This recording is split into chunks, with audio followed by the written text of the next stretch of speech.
I was sitting on a plane, cramped seat, cabin humming with recycled air, and my girlfriend beside me.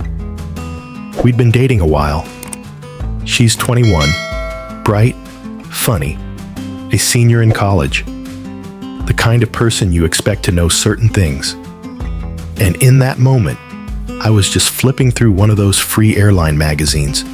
You know the kind. Full of ads, crossword puzzles, and a map of the country on the last page. I wasn't thinking about anything deep, just killing time. And then it happened. We were talking, joking, maybe a little bored, when I pointed to the map and said something casual, maybe about where we were flying or the states we were passing over. She paused, then looked at me and said she wasn't sure where Florida was. At first, I thought she was kidding. I waited for the punchline, waited for her to laugh and say, "Just kidding." But she didn't. She meant it. She didn't know where Florida was. On a map of her own country. I tried to play it cool. I really did. But something in my face must have changed. Something in my voice, too. Because I looked at her and said, almost involuntarily, "Are you kidding?" She froze. Then her expression hardened. "Why are you making me feel stupid?" she asked. And I didn't know what to say. It felt like a joke at first, like one of those harmless things you tease someone about and then forget 5 minutes later. But the longer we sat there, the more it settled in. This wasn't a joke to her. She was hurt, defensive, angry, and I was stuck somewhere between confusion and guilt. Because yeah, I was shocked. But maybe I also made her feel ashamed. I've always believed there's a difference between ignorance and stupidity. Ignorance just means you don't know something, and that's fixable. Stupidity is refusing to learn. But in that moment, I realized how fragile that line can be, especially when it's drawn in the middle of a relationship. And it didn't stop with Florida.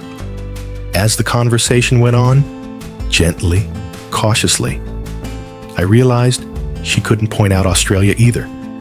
Not a state, a continent, an entire continent. The only country that's also its own continent, surrounded by water. Mentioned in news reports, movies, accents, and still, she had no idea where it was. I felt myself slipping into disbelief. Not because I thought she was dumb, but because I couldn't understand how someone so smart, so well educated, could have this gap in their knowledge. She went to private school. She's in college. She's lived in this world for over 2 decades.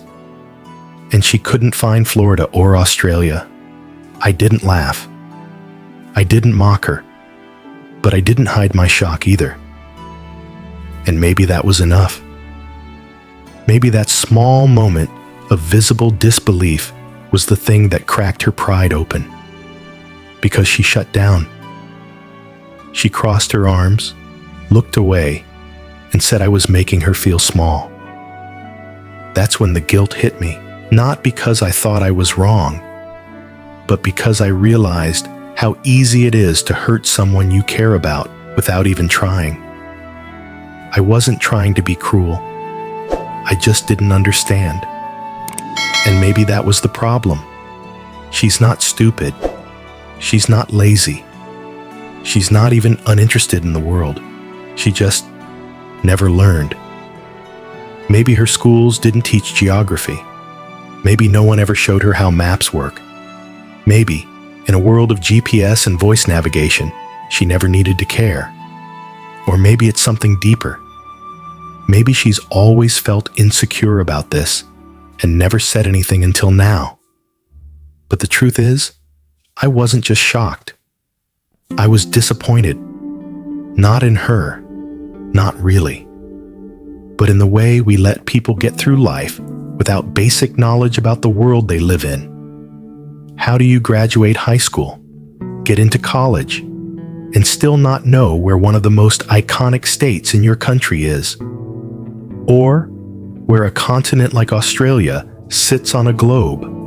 It wasn't about geography anymore.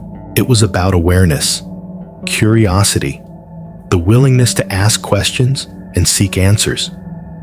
I realized I wasn't just reacting to her lack of knowledge. I was reacting to the fear that this might be a sign of something bigger, a lack of intellectual curiosity, a complacency, a comfort in not knowing.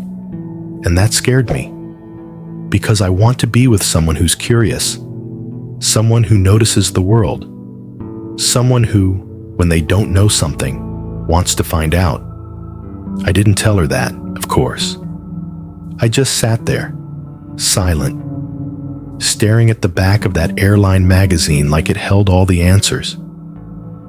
Later, I thought about how I might have handled it better. I could have pointed out Florida gently.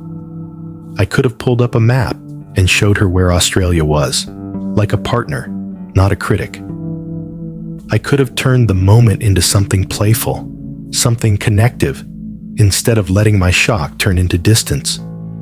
But I didn't. I let it sit there, between us, like a question with no good answer. And now I'm left wondering, was I wrong to react the way I did? Was I an asshole for expecting her to know something I thought was basic?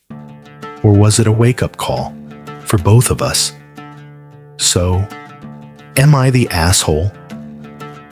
You're listening to AITA Story Vault, and this one hits differently, doesn't it? Because it's not really about Florida. It's not about Australia. It's about the silent expectations we carry, the invisible lines we draw between what's normal to know and what's shocking not to. And maybe it's about how we react when those lines are crossed. This isn't just a story about maps. It's about pride, about shame, about the small moments in a relationship that reveal much bigger truths. What do we do when we discover that someone we love has a blind spot we didn't expect? Do we teach? Do we judge?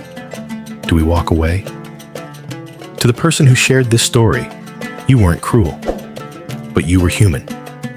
You reacted how a lot of people would. The shock was real.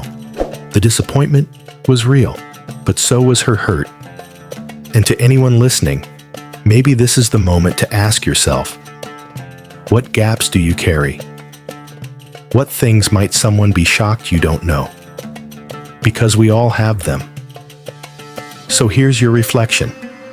Not everyone had the same teachers. Not everyone grew up with the same books, the same dinner conversations, the same reasons to care about a world map. But we all have the power to learn, the power to ask, the power to teach, gently. Now, I want to hear from you. Have you ever had a moment where someone's lack of basic knowledge shocked you? Or maybe you were on the other side. Someone made you feel stupid for something you didn't know. Drop your story in the comments. And remember, the world is big. Curiosity makes it smaller. Compassion makes it better. This is AITA Story Vault. Stay open, stay kind, and stay curious.